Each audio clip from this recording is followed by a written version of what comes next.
이랬어요. B-25인가 B-15인가 그 폭격기죠. 그거 가지고 가가지고 싹 다 밀어버리기 전까지만 해도 이랬었어요. 여기가 이렇게 바뀌었어. 도쿄 대공습 이후에. 근데 그거 아세요? 왜 항복을 안 했을까?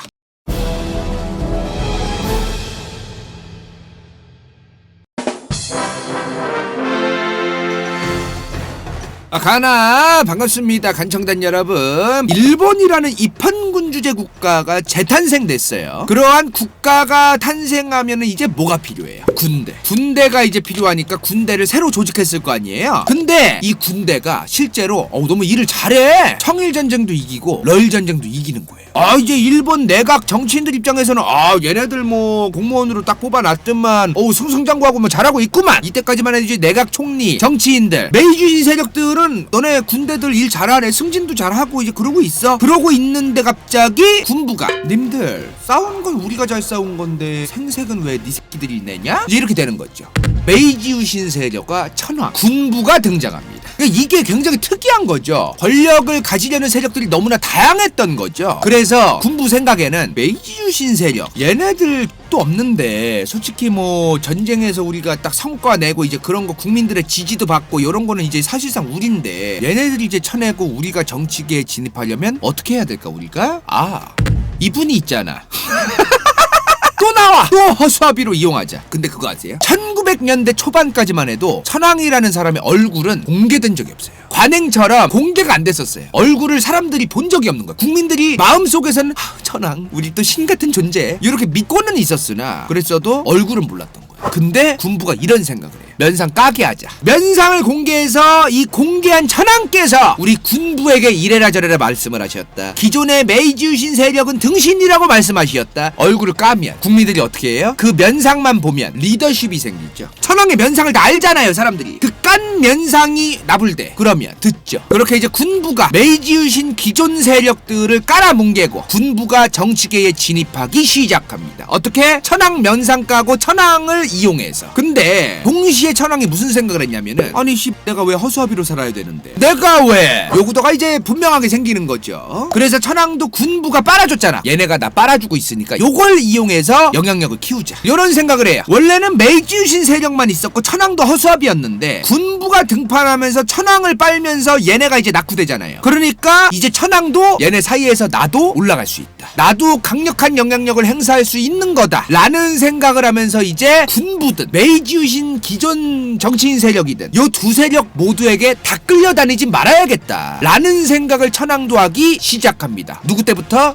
지금 천황 할아버지 이 양반부터 이제 그렇게 생각을 했던 거예요. 이 양반 아빠 천황 있어. 이 양반 아빠 천황이 다이쇼거든요. 이 양반의 아빠가 이 양반인데 이 양반이 몸이 안 좋았어. 그러니까 1921년부터 그때부터 이 사람이 실질적인 천황 역할을 했대요. 군부를 이용하면서 기존 세력 얘네들 좀 조져야겠다. 자, 그러면서 견제를 하기 시작합니다. 근데 그게 또 당연시 됐어요. 당연했던 거가 뭐냐면은 우리나라나 중국 입장에서는 참 거지 같은 기억이긴 하지만 만주사변 일본 관동군이랑 만주군이 중일전쟁이나 만주사변에서 계속해서 전쟁에서 승리를 하는 거예요. 계속 승리를 하니까 실제로 기존의 메이지 유신 세력보다 군부의 목소리가 일본 내에서 하늘을 찌르기 시작합니다. 사실상 이제 만주사변을 기점으로 해서는 얘네는 거의 나가리가 된 상황이었다. 이제 군부와 천황이 둘이서 합심해서 중일전쟁도 일으켜서 이제 중국도 무찌르고 대동아 공영권 뭐 그런 거를 이루기 위해서 힘을 써야 된다 이런 얘기를 했던 거죠. 천황도 대동아 공영권에 편승할 수밖에 없었고 지지를 할 수밖에 없었어. 왜? 얘네들 나가리 시키려면 천황 입장에서 어떻게 했었어야 돼요? 얘네가 하자는 대로 같이 합심을 할 수밖에 없는 입장이 있었다. 헤쳐먹으려면 결국에는 지들 헤쳐먹기 위해서 그런 게 여러 가지가 있었던 거죠. 당시에 전쟁에 대해서 조금 너무 강하게 갈 건 아니다 요런 생각도 많이 가지고 있었어요 메이지 유신 세력들은. 근데 얘네는 아니요. 얘네는 그냥 땅크 같은 추진력 거의 뭐 그냥 악셀에다 밟으면 빠꾸가 없어요. 당시에. 그리고 1930년 되면 뭐예요? 아직 2차 세계대전이 터지지는 않았을 때죠. 그러니까 어떻게 돼요? 일본이 만주랑 한반도를 밟고 중국으로 쳐들어가든 말든 유럽 국가들은 신경 끄고 있었다.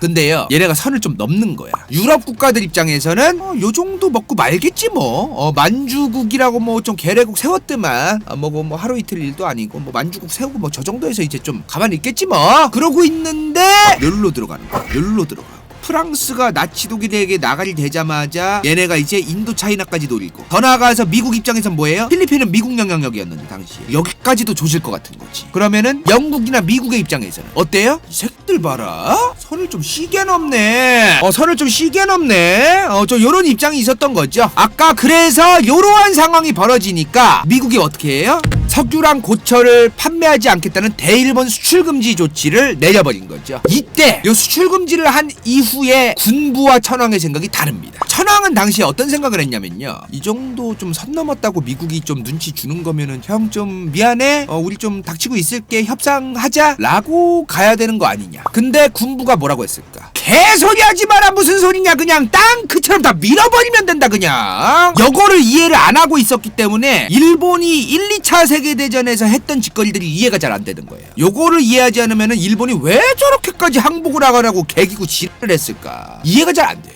자, 이런 상황에 당시 총리가 1941년에 누구였다? 도조 히데키였다. 군부 출신이죠. 이 양반도 머가리가 우동살인 아니었어요.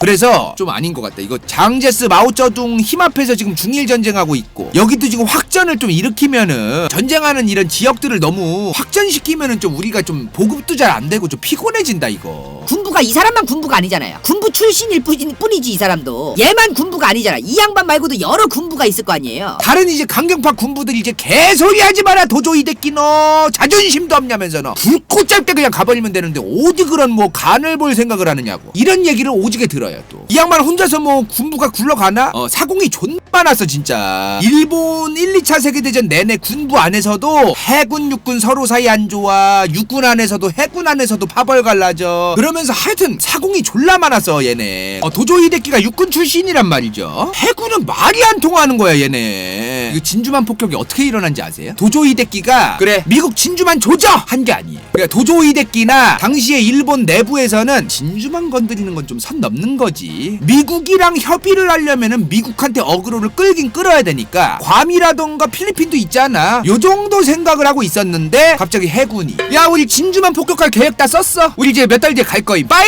그렇게 하는 거예요. 해군이 지들 멋대로 보고서를 다 써서 계획을 쓰더니 야 우리 계획 다 썼어 이제 통보할게. 그걸 보여줘. 그래도 이 양반이 당시 총리인데 당시 총리면은 보고를 해서 재가를 받아야 될 거 아니야. 그게 아니라 해군들이 지들 멋대로 이제 계획서 다 짜서 야 우리 이제 며칠 뒤에 이제 하는 거야. 그렇게 일본 해군 지들 멋대로 진주만을 조지기 시작합니다.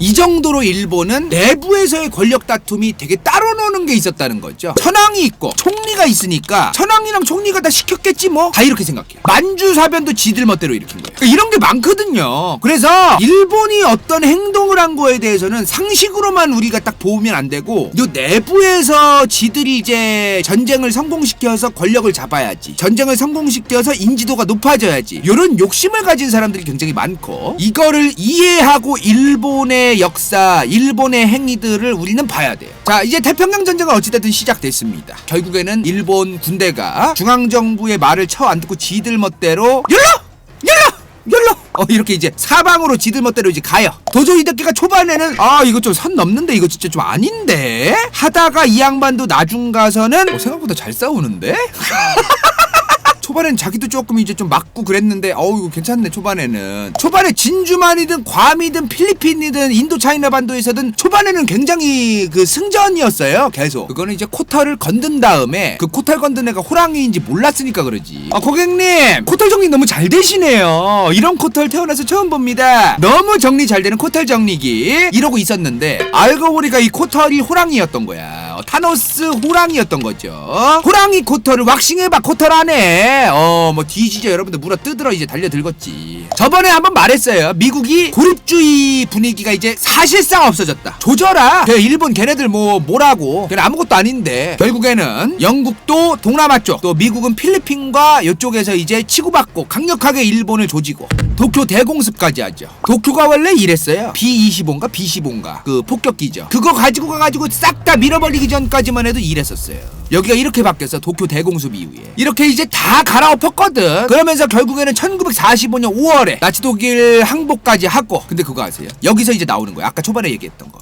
왜 항복을 안 했을까? 왜 그런지 아세요? 물론 미국이 일본을 식민 지배할 분위기는 아니었죠. 민족 자결주의까지 얘기했던 국가인데 거기를 먹을 수는 없어요. 미국도 식민지로. 근데 속국화해서 천황제를 폐지시키고 이제 우리가 쥐락펴락할 수 있는 곳으로 만들자. 요거가 목표였단 말이에요. 미국은 몰랐던 거야. 요거 이 모든 꼬라지의 원흉은 얘다. 모든 상황을 만든 건 분명히 얘가 오더내리고 얘 때문에 다 이렇게 된 거고 얘가 문제다. 이거 우리가 상식적으로 상상력을 동원해서 이제 개연성 있게 좀 추리를 하는 거잖아요. 여러분들이었으면 됐을까? 이런 상황이 이해가 안 되죠. 그러니까 당연히 천황제를 폐지하고 총림한 대가리들이 문제다 이거는. 이렇게 생각을 하는 거죠. 그러면 천황의 입장에서 항복을 할까? 항복을 하면 그냥 나가리 되는 건데 천황의 입장에선 지가 항복을 할까요? 안 할까요? 안 하죠. 야 미국아 우리 항복 안 할 거야. 요건 좀 빼자. 그럼 할게. 우리 협의해서 좋게 끝내자. 일본은 항복을 안 한 게 아니에요. 이미 중반 오면서 좋게 끝내자. 항복이 아니라 협의를 하자 라고 계속해서 연합국들한테 얘기를 하고 있었어요. 협의하자 우리. 협상하자. 요 얘기를 하는데 이제 안 듣죠. 협상 같은 소리 하지 말고 빨리 항복해 항복. 요런 상황이었던 거예요. 이건 군부도 마찬가지. 군부. 이런 사람들도 이거 항복하면 그냥 우리 뭐가지 그냥 날아간다. 우리가 종전을 하려면은 우리 대가리 안 날아가겠다 협의된 상태에서 딱 종전해야 된다 이거. 항복을 하면 미영소가 딱 정한 대로 가잖아요. 죽일 애들 다 죽이고 처형할 애들 처형하고 지들이 진 걸 알아. 그러니까 객인 거예요. 최대한 전쟁을 끌고 가서 계속 버텨가지고 이제 사람들 선동 다 오지게 해놔가지고 버티라고. 이거 최대한 유지해가지고 끝까지 가야 된다 이거. 그래야 미영소가 질려서라도 협상하자고 할 거다. 왜냐면 일본 내륙으로 들어오면은 여기도 피해가 크거든요. 그러니까 그런 것까지 가기 전에 질려서라도 협상하자고 할 거다. 이런 생각을 했던 거죠. 근데 뭐하러 그래? 원폭을 쐈는데 원폭을 이제 두 대 날리고 그냥 종결시켜요. 그렇게 이제 일본이 끝까지 가미가제를 해서라도 별짓거리 다 해서라도 개기다가 이제 빵빵 리틀보이와 팬맨을 맞고 그러자마자 이제 천황이 이제 빨리 항복해야겠다. 어떻게? 미국 형 항복 빨리 할게. 난 빼고 쟤네만 조져 근데. 이렇게 항복을 합니다. 요 조건을 걸어요. 요 조건에 이제 미국도 오케이를 한 거고. 왜냐면 아까도 뭐라 그랬어. 계속 개기려고 했던 목적이 뭐라고 했어요. 천황도 지 모가지 날아갈까봐. 군부의 도조 히데키라든가 이런 사람들도 지들 모가지 날아갈까봐. 그래서 버틴 거라 그랬잖아요. 그러니까 이제 둘 다 같이 무라일체에 경지해서 일심동체로서 버티던 건데 천황 입장에서는 아닌 것 같은 거야 이거 좀.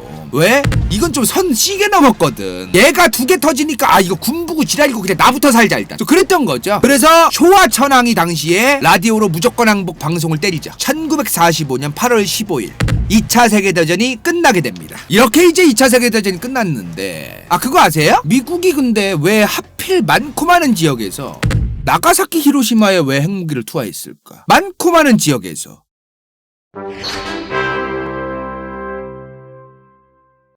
이번 영상이 볼만했다면 좋아요와 구독, 재미없었다면 이건 재밌을지도 몰라.